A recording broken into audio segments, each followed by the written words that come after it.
Sir. All right, ladies and gentlemen, welcome to another podcast with Victory and Coach Hite. We got some new topics to talk about, some things that have been going on in our lives, and I know in other people's lives, that I think are relevant and that can help us out tomorrow and definitely through the rest of this week. So Coach, why don't you lead us off? What are we going to talk about today? Hey, let's talk about communication today. Whew. Communication. Damn. What aspects have you been dealing with in communication? Just how do people communicate?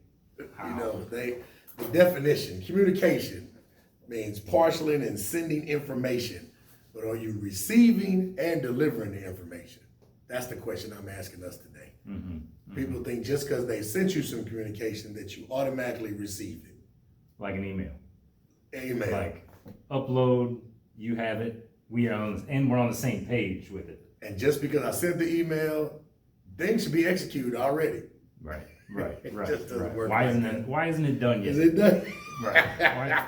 I just sent this 30 seconds ago. Why have you not? Why? Information sent, action done. Yeah.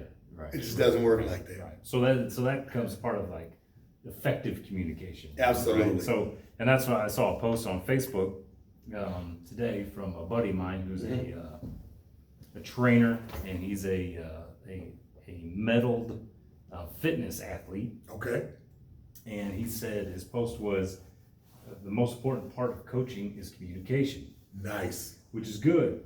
But as I was thinking about that, I thought about my daughter's soccer match last weekend. Okay. And one of the coaches said, "Hey, there was a call on the field. The referee blew the whistle and stopped the play. The coach, the other team's coach was walking out on the field, saying, what's going on? There was also a tripping call, and they were offsides. Right. And he's trying to communicate to the ref, waving his hands in the air as you do, and our coaches on our team started getting upset. They were way ahead too. So Right. So our coaches started getting upset then, and all of us sitting on the field wasn't going on, and then he's asking them, "Hey, why are you stopping? Why are you interrupting the play?" And he was walking on the field. He shouldn't do that. Right. But it quickly escalated into nonsensical talk. Like, no, I'm talking to you. No. Why are you talking to him? Right. Let's focus on. And then it turned into there's some threats made. No. And then the other Not in youth everybody's sports, like, no way. This No is way. fourth grade soccer. No way. Why are we? We're gonna fight over fourth grade soccer. So that's the effective part that gets Major. lost quickly. Have you ever seen anything like that? I have. And when you saw that, did you think for a second, what happened to the communication? What was going on? Yeah. And everybody was on thinking something else was going on other than what it really was. That's right. Yeah, that's absolutely right. And Misinformation. Miscommunication. Let me write that down right quick. Miscommunication. Yeah, I mean, right. And That's a buzzword these days, right? Oh, it absolutely. Right. And so the communication in that scenario, the communication was Lost. quickly lost. And the coach may have had a valid point, about the call, but then it got muddled very quickly because the referees weren't communicating quickly enough to the coaches and players, and then that got lost. And I think that same thing happens a lot in work issues, what we deal with all the time. I was talking to somebody today about, just on the job, it's just two ways of saying everything. If I say, Whitney, I've called your name. But if it's a major incident going on and the building is burned down, I'm not going to go, Whitney, hi, I'm trying to communicate with you. Don't want you to get too upset. I just want to make sure you understand that we need to move expeditiously throughout the building. We don't have time for that. It's communication at that time, and it takes a little bit more articulation. The building's on fire, and I'm gonna be like, "Hey, Whitney, the building's on fire." I'm not waiting to try to talk nice. I just think we're just getting so inundated with so much stuff today that we are just at some points we're just too sensitive. If we work together, We have a working relationship. At the time you hear inflection in my voice, I'm trying to communicate a little bit faster, maybe a little bit stronger to get you to move to action versus just the normal calm talk. So we should be able to receive that and not take it personal after it happens. Right. After you and I get outside, the entire building burns down. You wouldn't be like, man, you were yelling at me. You know, you'd be like, thanks for getting me out of the building. You said, Whitney, let's go. It's burning down. And that's the thing I'm just talking about. It's like, come on, y'all. Yeah. We just can't get this sensitive about everything. You know, Right. what was his tone when he talked to me? Or she Right. sent me an email and I got tone out of it. Yeah. You know, it's just, Yeah, I've heard a phrase, it's a newer phrase from the new age mindsets. Okay. Tone canceled. Tone canceled. Yes, sir. Tone canceled. It can happen to you Because quickly. the quote was, I won't be tone canceled because of my actions. Okay. Right? Because so they did something wrong. I'm not real familiar with the scenario, but I think it was a reporter followed a politician into a bathroom. Okay. Yep, that's true. And then she was upset because they were saying, well, what you did was wrong. Right. So whatever you have to say is inappropriate. Right. So she felt like she was being tone canceled. But that's a part of that sensitivity thing, right? So she's feeling like this thing, and she's totally not looking at the real picture. That you're violating somebody's personal space. And I think it goes against the law in that country. Absolutely. In that state. Video to do and it. filming at In the the same restroom, time. right. In the restroom. In the What kind of restroom, good quotes right. am I getting from you in the restroom? Right. It's nothing that you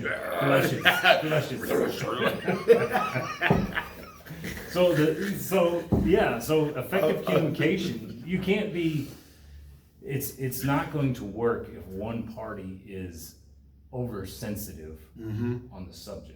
Absolutely. There has to be a mutual respect between each person so that they know that, okay, what he's saying, he doesn't do this all the time. He doesn't There come you into go. my office There you yelling go. at me There all you the go. time. There you go. Right? That's what so, I'm getting at. So then if he's doing this or she's doing this, Right.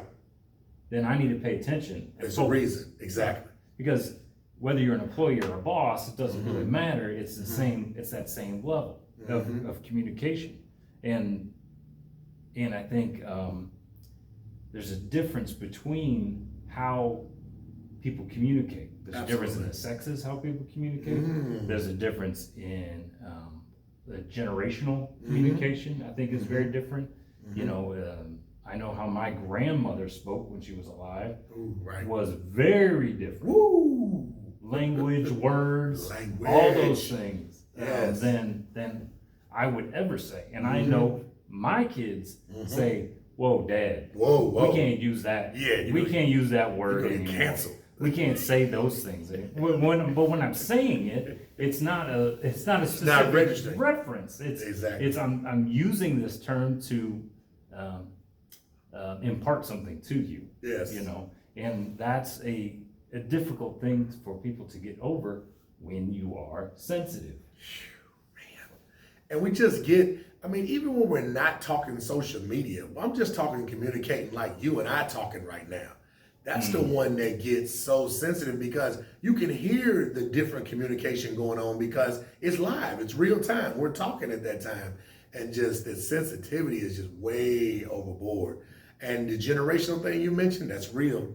That's real. You know, it's quick for, I don't want to say a certain one because we'll get a bunch of comments about it. But when you're talking millennials or you're talking Gen Z, you're talking baby boomers, you know, that communication between those groups is definitely different. Oh. You know, they some groups feel like, you know, well, you were talking to me about that situation and you shouldn't have been talking to me at all about it. I'm like, well, how are we going to get things solved if we don't communicate? Yeah. You know, and I'm talking from politics down to the clubs that people belong to. I mean, school age kids, adults. I mean, all of them. I think there's this world we just got to realize we have to communicate. And if one person is doing all the talking, then we're not communicating. Yeah. Absolutely. Somebody's just telling us their side, and we're expected to just take it.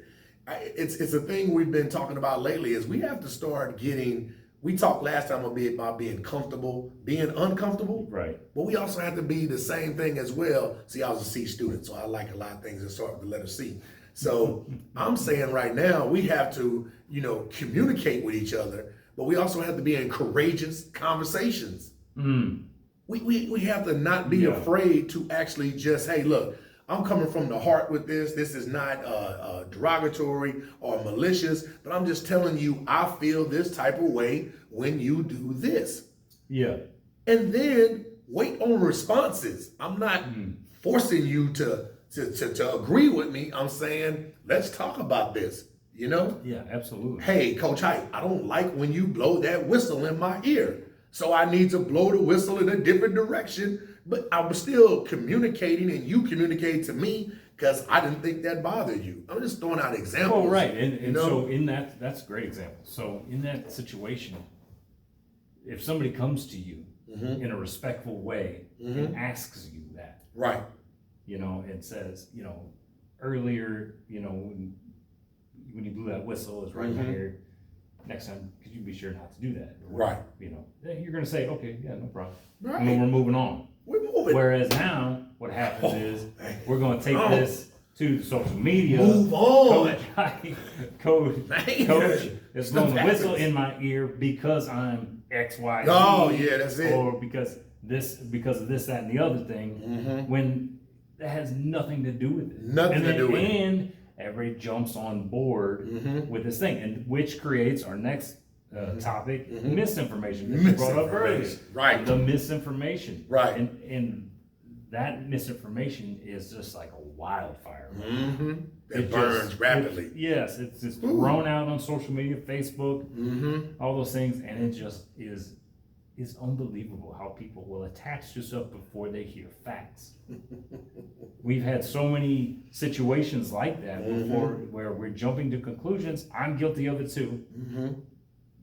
We're jumping to conclusions before we hear facts. Right. But there's a difference between you jump to a conclusion in your mind, then you jump to a conclusion with your fists. Absolutely. Right? And that's a huge difference. That's that self-discipline thing, which is something we're going to talk about later. But the communication is how we have to handle those difficult situations. And if it's slewn with misinformation, is that a word, slewn? We're going to go with it. I love it. With misinformation, there's a lot of it. yeah, coming from all directions. Then it's just not going to work. And that's where I was going. We're developing mistrust with them. Right. So media, we used to watch the news. Yep. Hear the facts, hear the stories, and we're like, oh, okay, I agree with that. I don't agree with that.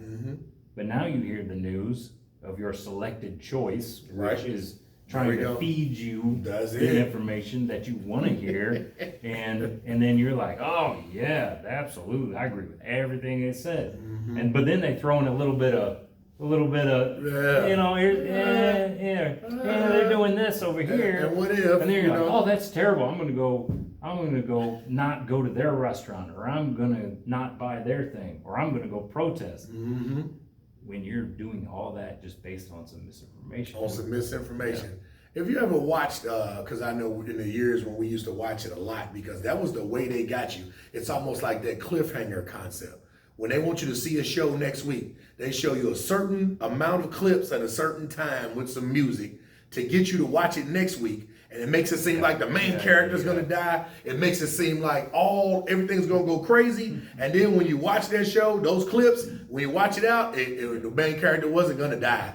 It was a whole nother deal going on, but they're showing you bits and bits. That's what I feel like sometimes when I watch the news. It's almost like he's gonna say, could be storms that are coming, and then everybody is ready to go to the beach, and then all of a sudden get on here. Well, I was saying it could be, but it's not going to be, because after you watch it, later on, but it got you to watch it. And that reminds me of, like, did you see what happened with Facebook, where the whistleblower jumped out there and she said that they're feeding on the negative stuff. And the algorithms, we know that we put it in negative, then we'll be able to have them, lack of better words, addicted to the app. Right. That type of stuff right there just blows me away. And my daughter argued me down last month about the fact that I said the app is getting you to be hooked on it because it's this one where they do streaks. And every so often they have to keep up with other kids and just take these random pics and put them inside of there. And if they don't, then they lose ranking on there. Yeah. And I'm like, well, what are you doing when you take the pic? Oh, you just need to get on the app.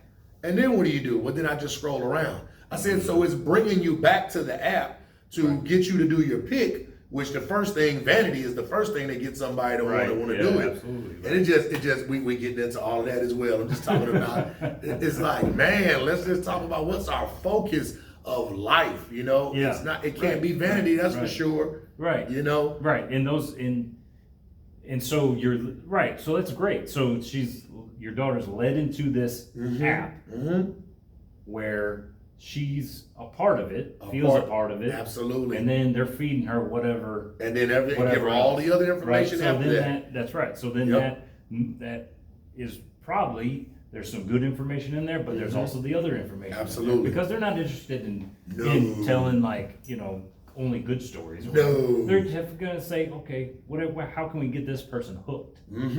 Right. So that again leads to mistrust. Right. And those communication apps and devices that we Absolutely. use nowadays, which also then in turn lead to mistrust between people.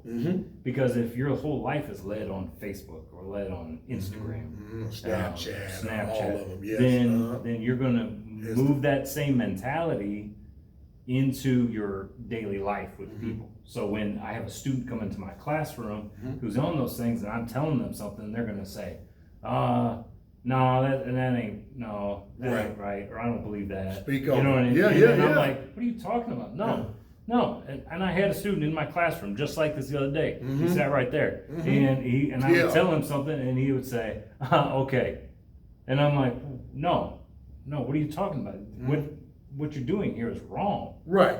And he's like, okay, yeah, right. And I'm like, no, it's wrong. And in that communication, I kept trying with him, and in different tones and in different ways, seeing and it was a difficult process, and I hope we got somewhere. But it's challenging. We have to be really prayerful because we are literally fighting against a giant machine. They are spending hours a day on those social media platforms, getting that information, getting that way of learning versus what we're teaching them in school. Yeah. And the tough part is even parents are teaching at home, but they're getting it on a regular basis. And it's so quick to swipe and get access to that thought process. Say, for instance, like how you were just saying that person responded to you a certain way. Something would have had to happen to me in life for me to look at a certain group of people a certain way. Yeah. Right? One time, right? One time incident. I ran into these giants, and when I saw a giant, he tried to eat me. Yeah. I'm using that so if I say black and white, people gonna get lost in the mix when I say it. So the next time I see a giant, he's gonna try to eat me. But guess what? Giants are not even real, but if you saw one, he's not gonna eat you. But because I saw it one time, I experienced that. Now take that and magnify that times 1,000,000 when they're swiping. And I'm seeing giants doing this, trying to eat people all the time. Yeah. So now when Mr. Whitney's in class and Mr. Whitney says, I want you guys to meet this giant right here, that kid is running out of the room like they're gonna eat me. Yeah. So we wonder why we have not just stereotypes anymore. We have a whole new mindset about people and certain things they're gonna do. Why? Because I saw it on social media. Yeah. I saw it when I swiped and I saw they were doing this, so they're gonna do that to me. Yeah, it happens. Right. It's rough. I just wish people would step back when the websites were, when the platforms are down yesterday, I was cheering. I was cheering because I told mine, now that's a wake-up call. Don't grab your phone. They're down. Let's enjoy some conversation driving. And it was great conversation. Yeah. And it was great when we got home because nobody could log on to any of those platforms. I love that, right? Yeah, I've even got off at a period like that. And then this is another part we'll get to another time. When you're not on there, now people, is everything okay? Are you all right? Yeah. What happened to you? I mean, it's almost like I went, missing or something. It's like, you haven't posted in a while. It's like, I'm living life. I'm not on there living social media. Yeah, right. And that's the part that we need to work harder at stopping. We got to push back against that. Yeah. Do your post. Have your time. Nobody's saying not doing it. Some of you, the only way you're going to see this is through social media or whatever. Right. Great. But after that, let's go back to reality. Let's go back to real communication between humans and get the real feel for what we learned in life tangible. Because when those computers went down like they did earlier today as well, then what? Now everybody's, especially the addicted people to it. So we just got to be pro. Absolutely. And then you started touching on, I think, something we need to hit on is how can we do this? How can we be better? Where can we go with the knowledge we have on this subject so that we can be better communicators and to help others be better communicators? What do you think? I think we all just have to have those courageous conversations and start. Some people need to admit, I'm not a great communicator. What can I do to be better? If a relationship is bad, if a marriage is having problems, I've heard my wife say, we're not communicating right. So my question to her well, what do I need to do to communicate better? You know, but it's not time to talk about when you're mad about something. Well, because see, at that time, that's when she wanted to talk about it. And I was like, we're already upset, so communication has shut down. You know, communication is done. I'm going to the garage and watch TV. You know, I'm out of here. I'm just being real. We keep it real. We're modern day dads. We got to just talk about it. But, you know, and it's as some husbands say that are still married and been in the game longer than me, than 20 years, they say you want to be right all the time or you want to be married because you can't be both. Yeah. That's so right. So you're not going to be right all the time. That's a timing. You're not going to be married. It's a very perfect way to put timing, where you just have to make sure that you're picking the right way to talk about things in the right situations, and be self-aware. Absolutely. If you're not self-aware of how you are emotionally at that moment, how you are feeling, you know, then what you're going to put out is not going to be effective. It's not going to speak on the victory. Say it. So we have to make sure that we are being effective, and how you do that is by being self-aware of your views, of what the situation is, of who the person is you're talking to, of where you're at. Because it's not the right time to talk about what happened on Saturday night in the middle of church. You're not supposed to yell that in the middle of. I mean that's what we're saying. You're not supposed to do those things. You're not in the middle of class. You're not supposed to get up and say, "Hey, I need your phone charger." There you go. It's not an appropriate time to do things. Or, I mean, there's so many examples of that. It's just being self-aware so that you can effectively communicate. Or your example of blowing the whistle. Now, if a student came or a person that you were coaching came to you and got in your face, if you blow that whistle again in my face, we're gonna have a problem.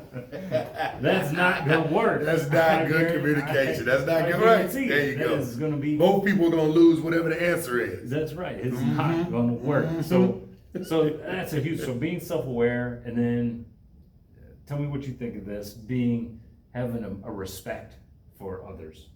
Just so being interior, self-aware, exterior respect for others, and thinking about, you know, who the person is I'm communicating to, and what they might want to hear, they might want to see.